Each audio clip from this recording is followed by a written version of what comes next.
And that's it. So hopefully you don't feel too overwhelmed. You can go back through those 8 steps. It's really not super intense, to be honest. It would be better for you to set up your workers, your sourcers, and your listers as employees if they fit the employee model, honestly, than to try to fake them, just to fake them as independent contractors. If they are legitimately independent contractors, if you watch the series on independent contractors and you feel like they fit that model, they fit the structure that the IRS has put into place, then that's great. Go ahead and treat them as independent contractors.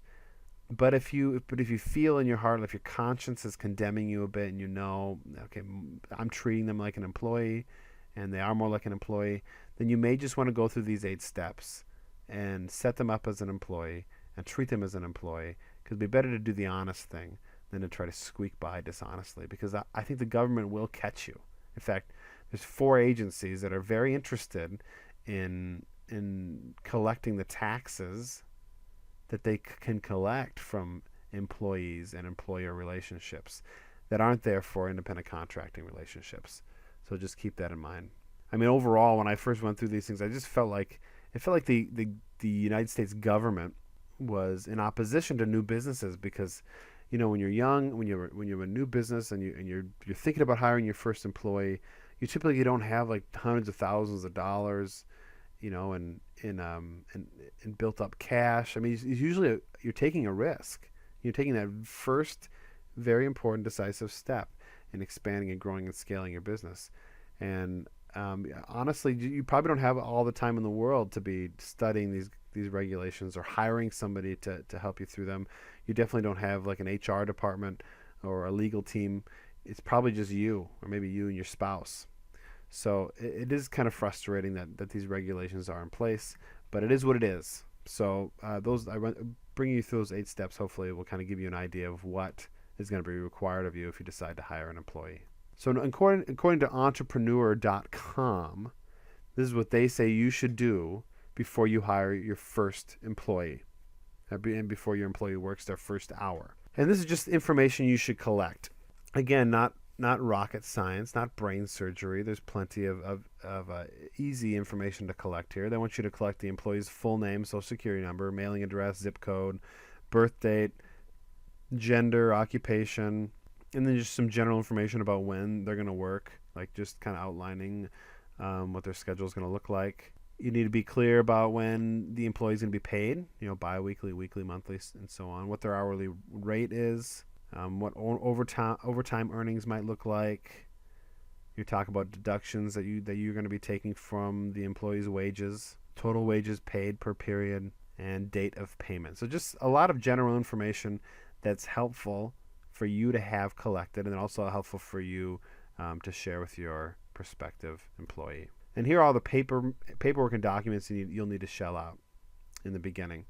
You'll need a W-4 form to withhold the proper amount of federal income tax from a full or part-time employee's pay once a year to your state and federal governments. You'll send a W-2 form to the Social Security Administration and a share of a full-time or part-time employee's Social Security payroll taxes once a year to your state federal governments. You also need to have your employee fill out an I-9. We talked about this just to make sure that they're eligible for employment. And then finally, you need to pay taxes on 1099 workers, either quarterly or once a year to the federal government, depending on what kind of business you're running. So that's what you're going to need. You need to send out those 4 forms.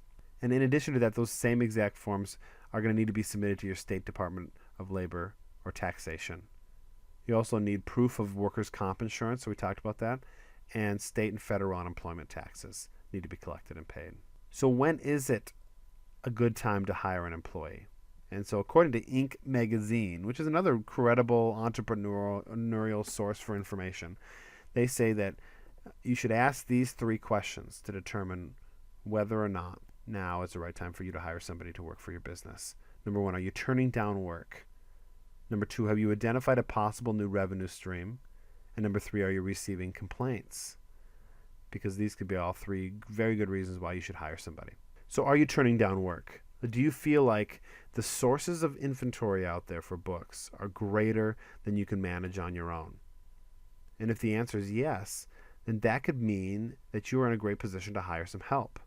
If you know, I mean, if you've maximized your hours in the day to do sourcing and listing, but you know that if you just had more of you, if you could clone yourself, you could double the productivity and the profitability of your company.